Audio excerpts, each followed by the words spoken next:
Welcome back, Philippines. Dito po sa loob ng Cuneta Astrodome. Yan po ang ating score sa pagpapasimula ng ating ikatlong yugto. Ito po ang Game 1 ng 1996 Governors Cup Championship Series. Alaska Milk laban sa Ginebra, San Miguel. At may konting adjustments kinito. Val David starting out dito sa third quarter. Samantalang sa panig naman ng Alaska Milk, nandun si Bong Hawkins, kagaya na sinabi ni Anthony Suntay. He will start despite his 4 fouls. And Fred Cofield again connecting on a triple V. Partner yung sinabi ni Bucho Maniego in the report from Ginebra San Miguel. Robert Jaworski not happy with the way his ball shot. Actually 50% shooting in Ginebra San Miguel nung first half. At ang Alaska only 42% shooting. Nagkatalo kasi, Alaska had 13 more field goal attempts. Yan, nakita natin sa ating halftime summary.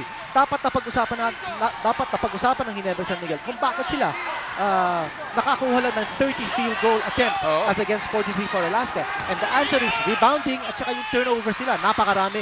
And of course, the lack of offense from Vince Hison was only his first field goal attempt. Well, si Vince Hison 1 point pa lamang dito sa larong ito off a technical foul free throw. Samantala si Val David nasapag. Kanina pumasok ang tira, may foul pa. Nagmula kay Johnny Amarientos. Partner, harap-harapan yun. Val David, the flash, taking it in the face of Johnny Abarientos.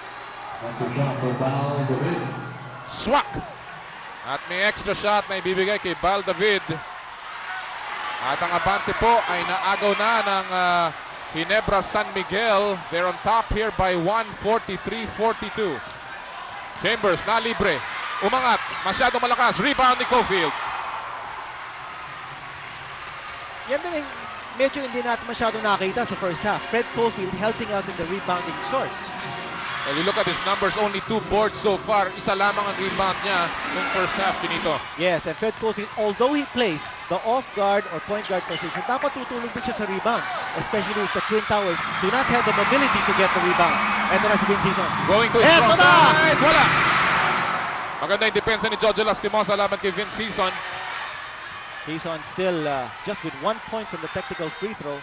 2 missed field goals here very early in the second half. Yan ang tagilid. Pagka si Chambers ang tumao si Cofield, he just showed us why mas malakas ang upper body nitong si Sean Chambers. Yes, well, si Fred Cofield ang kukuha kay Sean Chambers, dapat umpisahan niya yung kanyang pressure defense up high because once Sean Chambers posts him up low, Fred Cofield will not have the muscle to stop Chambers.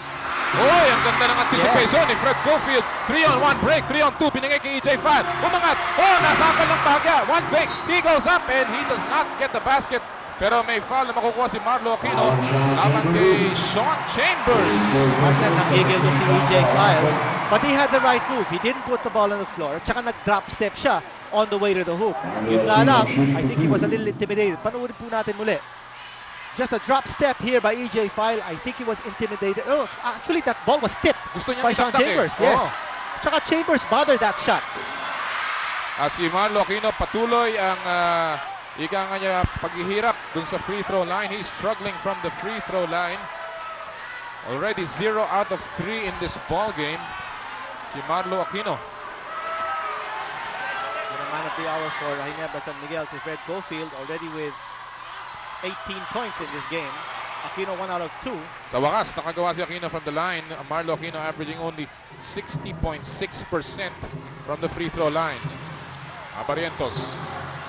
Nalalabing oras sa ating third quarter, 9:17 at may tinawag si referee Rivera. Illegal defense warning laban sa mga nakapula. EJ File loitering outside. At siya po natawagan ng illegal defensive alignment. Big gamble on the part of Coach Tim Cone to play Bong Hawkins already with 4 personal fouls. Yes.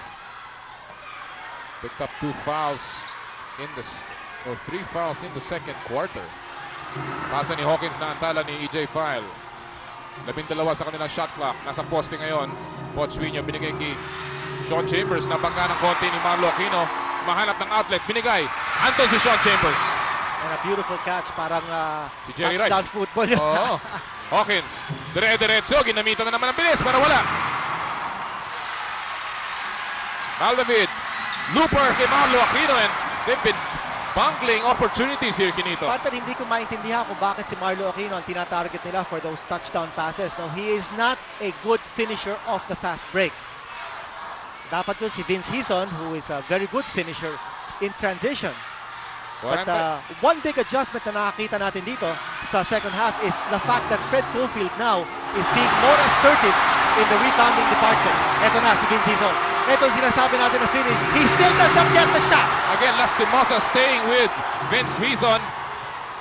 Tabla pa rin po ang ating talaan. 4-4, 4-4. Hawkins. Nabulabog. Iba talaga ang disiplina ng Alaska in getting back down on defense to prevent the transition baskets. Maganda yung overplay ni Marlo Aquino. Nalipis si Lastimosa maikse. Cofield ang pupulot ng loose ball. And he says, dahan-dahanin natin. Oh, sabi ni Fred Cofield, sandali. Hindi tayo nakakascore sa transition. Ako na muna magdadala ng bola. Alam mo, katakataka yan, Ginito, because these two teams are the best or the runningest teams dito sa PBA. Oh, Marlo Aquino sa loob. Yan ang dapat for Ginebra San Miguel to get Marlo in scoring position, not to get him to finish the fast break. And we have a timeout. Tabek palabas ni Val David sa pasa kay Johnny Abarientos. Ang Alaska Milk Ginito tumawag ng maagang timeout pagkatapos na lamangan sila ng Ginebra San Miguel. And obviously, nag-iisip na ngayon si Coach Tim Coe ng adjustments dito. Well, several things. No? Nakita siguro ni Coach Tim Coe na medyo bumibilis na ang laro ng Ginebra San Miguel. Now, they've got two spark plugs on the floor, David and Hison. At ito si Hison has already missed 2 transition attempts. Ito, pumupukol sa labas ang Alaska. And a tip in! And that will count. Napako ang mga paa ng mga Ginebra San Miguel sa sahig. Palagay ko, lack of concentration. Oh. And again, lack of championship experience. Yes. Yung narinig nila yung buzzer, akala nila tapos na yung oras, makukuha nila yung bola. Hindi nila alam, meron pang oportunidad itong Alaska to score. Si Aquino natapik palabas ang bola of that miss. Commissioner June Bernardino, kanina napanood natin siya sa interview. Si Top Honcho Rainer Williams and Senator Franklin Drilon, ang ating isang suki dito sa PBA. And si Mr. Meneses. Samantala, ito pong larong ito, tuloy ang aksyon. Third quarter, Lastimosa wala pa rin. Jojo Lastimosa has also struggled from the field. Kinito only 2 points in the ball game. But he kept the ball alive here for Alaska, taking it out of the hands of Hison. Again, the mobility in the half court. Another offensive rebound. Pangatlo nito. Baba naman. Nasaan ang mga rebounders? Marlo Aquino's way out in the open court. Yes, hindi nakatulong si Marlo Aquino. Again, he's being brought out by the offensive players of Alaska. Ito naman si Marlo should move inside to help in the rebounding chores. Cofield, tumuloy ng baseline. Lumabas ang tira. Subalit, nakakakuha siya ng consolation prize. May foul laban kay Jojo Lastimosa. Ito yung last sequence kung saan katakot-takot ang offensive rebound ng Alaska. Isa yan, ha? Pangalawa na. At nakuha na naman ni Kevin Ramas, exploiting his wide body and getting the shot off. And no reaction, no defensive reaction from EJ File. Didn't even bother to try to block the shot. Para kanina nabanggit mo that we have so many viewers watching from the north. Oh. And we also have so many viewers watching from the south, particularly the PBA fans in Tagubo, Butuan City, sa Patinay, Prosperidad, Agusan del Sur, sa Iloilo in the Visayas. Yes. We have a lot of friends who are celebrating Christmas parties in Iloilo. And of course, sa parting Central Luzon naman, nandiyan ang mga kaibigan natin from Tañedo Street sa Tarlac. All PBA fans watching this. Well, sa lahat po sa inyo, kami po ay nagagalak na makasama kayo sa Game 1 ng 1996 Governors Cup Final Series dito po sa Cuneta Astrodome. Magandang gabi po muli. Sean Chambers ngayon, tumira. Tingnan natin, 3 seconds ang itinawag ni Referee Laga. In that situation, Alaska wanted to move the ball inside because Jojo Lastimosa had earlier attempted several times from the perimeter. Hindi sila nakakuhol sa labas. So they wanted to take the ball closer. As a result, hindi sila nakakuha ng good shot and they became tentative. Samahan na naman ang entry pass. Kinito mula kay JB Gayoso. Masyadong gipit. Lastimosa tumira. He's only 1 out of 6. Now 1 out of 7 offensive rebound. Sapang sa likod. Val David na may dala. Siya pa rin. Val David laban kay Johnny Abarientos. Cofield tumira sa labas. No. And no rebounder. Tinira ni Fred Cofield yun. The only one underneath the basket was Val David. Hindi naman siya makakakuha ng rebound. Si Lastimosa 1 out of 7. Si Vince Hison 0 out of 4. Dito sa first game. Samantala, Abarientos nabitawan ng bola. Ang ganda sana ng pass ni Kevin Ramas. Ganda. Hindi akalain yun. A wraparound pass This is a very low-scoring game, Kinito, at hindi typical of an Ginebra game. Pero of course, ang Alaska naghihigpit sa kanilang depensa. Totoo yan. Actually, both teams are playing good defense. And Alaska not getting the outside shot to fall in. Pinapwersa nila sa loob. And napakatindi naman ang interior defense ng Ginebra because of the Twin Towers. Foul si JV Galloso sa ilalim. Loose ball foul. Galloso has not contributed dito sa larong ito at all, at least positively. Well, puro negative yata ang contribution ni JB Galloso sa larong ito so far. And talking about negative contributions, si Vince Hizon has not scored a single field goal and 0 out of 4. Yan ang statistics ni Vince Hizon from the field. He has just 1 point from a technical free throw. Si Lastimosa ay hindi din maganda ang kanyang showing from the field. 1 out of 7 with only 2 points. Nabulabog si Sean Chambers but he dives to the floor. At may loose ball foul na itatawag laban kay Marlo Aquino. Si Aquino natawagan ng loose ball foul. Again, makikita mo yung hustle itong si Sean Chambers. Samantala, si Bong Hawkins papalitan ngayon ni Jeffrey Carriazo. You see the hustle ni Sean Chambers, the experience. Alam niyang hindi siya magpapatalo any possession in this game. Well, si Bong Hawkins now resting on the bench. Parang iba na ang galaw ni Bong Hawkins realizing that he's in foul trouble. And Coach Tim Cone now keeping or putting Bong Hawkins back on the bench. Backdoor play, sumabog sa mukha ng mga taga-Alaska. May foul, offensive foul si Johnny Abarientos. Third foul na rin ni Flying A. Ating pong score, tabla, 48 all. At napako na tayo dito for quite some time now. That's true. Matindi yung depensa on both ends. Take a look at the block shot situation. 6 for Ginebra because of the Twin Towers and only 1 for Alaska. Tap out ni Sean Chambers. Mananatili ang bola sa panig ng Ginebra San Miguel. Only 4:25 remaining sa third quarter. 3 team fouls ang Alaska. Ang Ginebra San Miguel dadalawa. Very tight pass coming from Baldavid from the inbounds. At may turnover naman ang Alaska. Kapit-kapit ang turnover, Kinito. And right now, the game has turned into a sloppy ball game. Not too well organized, no? I think the players are feeling the jitters, no? Because this is such a closely matched championship series. Alam mo, nabanggit mo, Kinito, na ito si Fred Cofield puputo, or at least nabanggit ni Mr. Navarro, no? Oh, totoo yan. Puputok ito sa finals. Unusually na tumukuha ito si Fred Cofield ng mas maraming tira, no? He's taking a lot of shots in this game. Not only that, he's playing good defense, he's helping out off the boards, and he's proving himself as a good input for the Galloso na naman. Oo. Pangatlong foul na ni JV Galloso. Siya tumatao kay Lastimosa.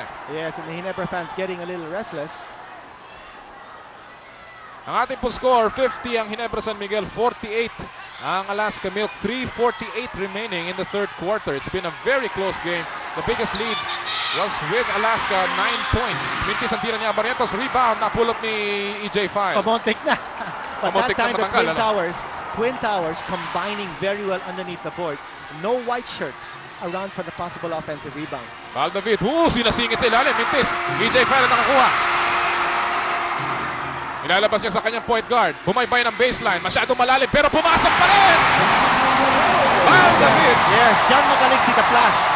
Haharap siya ng puwang, especially around the baseline, and he will challenge the big man's defense. And you notice, hindi niya titirahin yung mga big men ng Alaska harap-harapan. Gagawa siya ng angulo and he will take it on the reverse. Good block mula kay JV Galloso. It's a 4-point lead para sa Ginebra San Miguel. Under 3 minutes to go. Dito sa third. Cofield, laban kay Carriazo. 10 seconds sa kanilang shot clock. Turn around. Wala. Matindi din ang depensa ni Jeffrey Carriazo. Stuck to Fred Cofield. Chambers. At may foul na ibinigay si JV Galloso. Act of shooting. Bibigyan ng 2 free throw. Si Sean Chambers. Samantala, panoorin natin itong galaw ni The Flash. At talaga namang sobrang bilis. Ang ganda ng pihit. Abante ang Ginebra ng 4. May timeout po si Sonny Jaworski.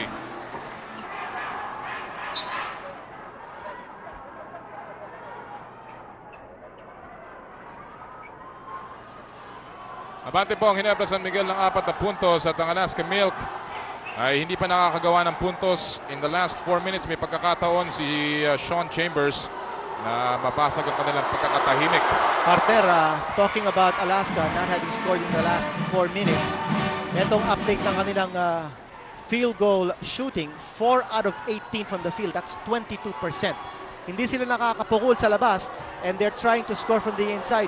Tumitindi naman ang depensa ng Ginebra San Miguel sa loob. And that's the reason why they're having problems. Kung hindi nagkiklik ang outside shooting ng Alaska, mahihirapan silang maka-score because of the inside defense naman of Ginebra San Miguel. Ginebra doing a slightly better, 30%, but still a very low percentage, 5 out of 15 from the field in this quarter. Isang field goal na lang ang nag-iwalay sa Ginebra San Miguel mula sa Alaska Milk. 3 seconds sa shot clock ng Ginebra. Tumira si Gaby Gayoso sa labas. Wala. Rebound ni Kevin Ramos. Naagawan ni Baldavid. Binigay kay EJ File pero hindi inaasahan. EJ File, again, lack of concentration. Ang ganda sana ng pasa ni Baldavid. The steal coming from the end line. Sinayang ni EJ File yung pagkakataon. Samantala, narito si Sean Chambers. Binigyan ng screen na Lastimosa against JV Gayoso. Sean Chambers nakalusot. Goes up. Wala. Again, Marlo Aquino making him change his shot in midair. Yes, a beautiful defensive help coming from Marlo Aquino. Nung nakita niya, napabayaan na si JV Gayoso ni Sean Chambers. He came in and talking about coming in. Yan naman, napabayaan niya ang depensa ng Alaska. The flash, Baldavid. Baldavid with 6 points. Lahat nagawa niya dito sa third quarter. A minute and a half remaining. Apat ang abante ng Ginebra San Miguel. Ito po ang Game 1 ng Best of 7 Championship Series. Jeffrey Carriazo lumusot. Sapal ni Cofield ng bagya. Nakuha ni Marlo Aquino. Partner, 2 straight blocks on the defensive end coming from Ginebra San Miguel, and they have been able to convert at least on one of those blocks. Patong ng ulo. Yan ang play na tinawag ni Baldavid. 8 seconds into shot clock. Pasa sa loob ng tapik. Anticipated by Sean Chambers. 3-0. Walang kalaban-laban. Stroll in the park. Alam mo, very obvious dito kinito. Hinahapo na ng bahagya. Ito si Marlo Aquino. Kanina nakita natin naglalakad. Ngayon, medyo malamya na ang kanyang galaw. Partner, anticipated naman ng Alaska kung anong play was going to emerge from Ginebra in the previous play, no? When Baldavid signals the play, when he taps his head, yan ang gusto sabihin, ilo-low post nila si Marlo Aquino. Oh boy. Pang-apat na rin yan ni Sean Chambers. Nang tumulong siya kay Baldavid. Here's that play. He jumped out. At yun, kitang-kita naman. Tumama yung tapik niya dun sa braso ni Baldavid. Sean Chambers with 4 personal fouls, along with Bong Hawkins, who's now resting on the bench. Si Lastimosa has been replaced. By Roel Gomez. He has been struggling. Aquino, naipit. Sa pa rin nakapulot. Pinailalim!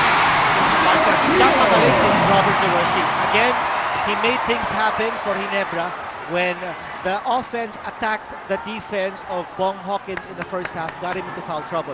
Ngayon, Marlo Aquino has the green light to go against the defense of Sean Chambers. Chambers with 4 personal fouls.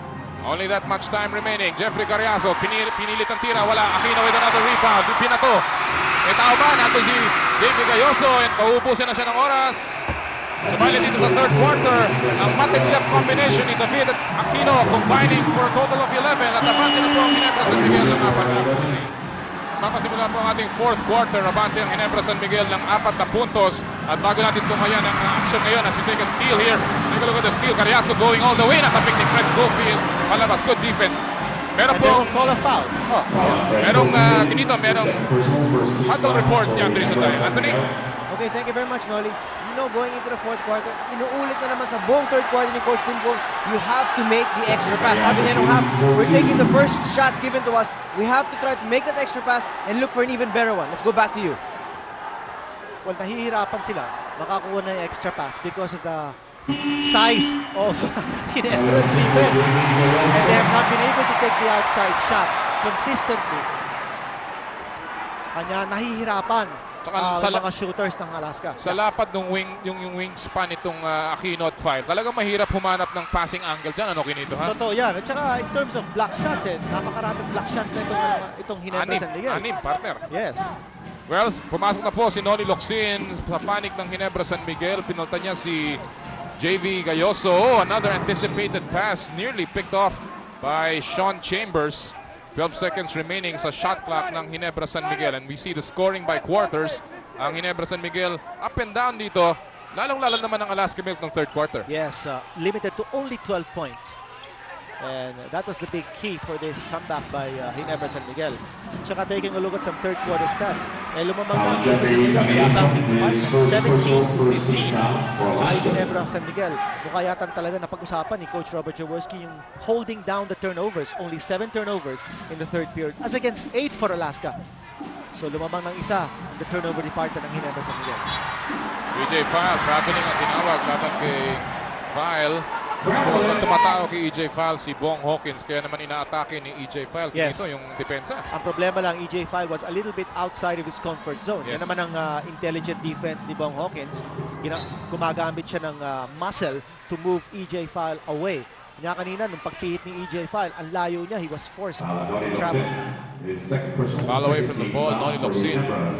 Ipigilang kumat itong si Bong Hawkins, and Locsin will pick up his second personal foul. Missing element in the Ginebra offense, si Vince Hison. Yes. No field goal whatsoever sa larong ito so far. 1 point pa lang si Vince Hison. 3-point shot, Abarientos! And Johnny A picking up the first triple D ng Alaska Milk. Dito sa larong ito, si Abarientos, mga kaibigan, ang average niya only 11.8% from that area. Another turnover. Abarientos, binigay kay Hawkins. He goes up, gets the basket. Mahanap ng foul at ang Alaska now on a juggernaut. They're top by 3. Well, here's the press coming from Alaska, and they're meeting the ball carrier of Ginebra San Miguel sa half court. Hindi inaasahan ng Ginebra itong patibong na to. 10-13 remaining sa final quarter. Cofield, siya pa rin ang nagdadala. Parang quarterback na nakakita ng buwang. Ito si Milo Aquino. Nakakita siya ng buwang, and he decided to take it all the way home. Ito yung parang quarterback sa NFL na walang mapasahan. Sabi niya, ako na tutuloy-tuloy sa end zone. Tinawagan ng blocking foul si Bong Hawkins, pang-5 na yan ni Hawkins. And look at the way he took the shot. Wrong foot, off the glass. Salamat, sabi niya. Panginoon. Tulog sa langit yung ginawa ni Marlo Aquino. 18 puntos na po yung malaking mama. 9 na rebounds. And he completes the 3-point play. So pumapadyak pa ang Ginebra San Miguel. 3:47 remaining. 8 po ang abante ng Alaska Milk. Partner, that was a lucky break for Ginebra San Miguel because that call could have gone either way. Pwede rin offensive yun kay Marlo Aquino. Time is slowly ticking away. Partner, si Bong Hawkins may 5 fouls na. And he gave up that foul on Marlo. Here's Fred Cofield, almost the steal. Nakuha niya, yes. Coming from the outside, Abarientos had not established position. And they will call the turnover. Abarientos knew it, and so did Coach Tim Cone. At si Bong Hawkins ngayon, papalitan. Coach Vino back in the game. Yan po ang ating numero sa assists. Alaska, so good in execution. Yan ang pinag-usapan natin kanina sa pre-game. Only 6 assists for Ginebra San Miguel. Noli Locsin, laban kay Sean Chambers. He goes up. No basket, even if it had gone in. May foul prior to the shot. Sean Chambers tatanggap ng kanyang pang-5 na rin, partner. So si Hawkins, Chambers, parehong may 5 personal fouls. Partner, may oras pa. 3:10 to go. And both teams now with 5 team fouls each. Nasa poste, 5 foul na si Chambers. Wala nang depensa ang ibinigay. At ang lamang ng Alaska Milk, 6 na puntos po. Alaska naman ang gagawa ng adjustments. Time out on the floor.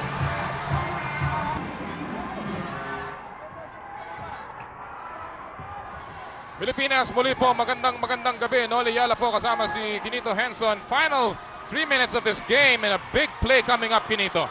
Yes, Ginebra San Miguel looking for a defensive stop. Lead chopped down to 6 points. Abarientos sa labas, patay! At nayangat ang abante ng Alaska to 8 with 2.5 remaining here. Big basket coming from the medium range once more. Outside shooting ng Alaska. Pumapasok here with 2:27 to go. 17 points para kay Abarientos. Hizon, wala. Rebound, napulot ni Noli Locsin. Pumasok ang follow-up. May kasama pang foul. Si Noli Locsin halos hindi natin nakita sa third period and certainly making his presence felt here in the fourth. Locsin picking up the loose ball. Hindi naman offensive rebound ito. Panoorin mo natin. Nabitawan ni Sean Chambers. Yes, nabitawan. And there you have the loose ball recovery coming from Noli Locsin. Right place, right time. Ngayon, importante itong free throw ni Noli Locsin. Lead back down to 6.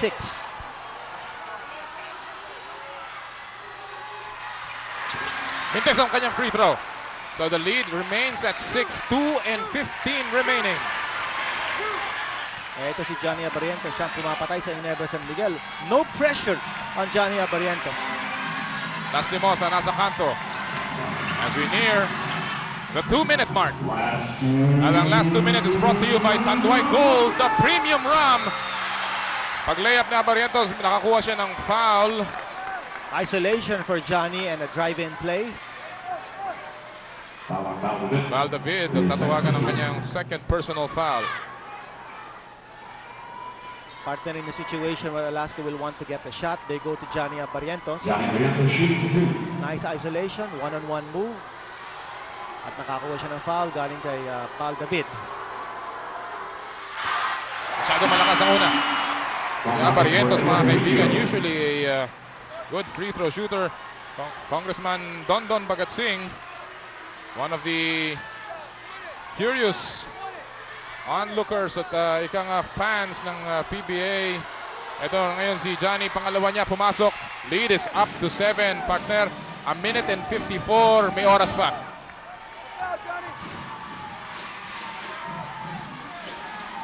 David, I think nabitawan niya. Oy, Yes. nako.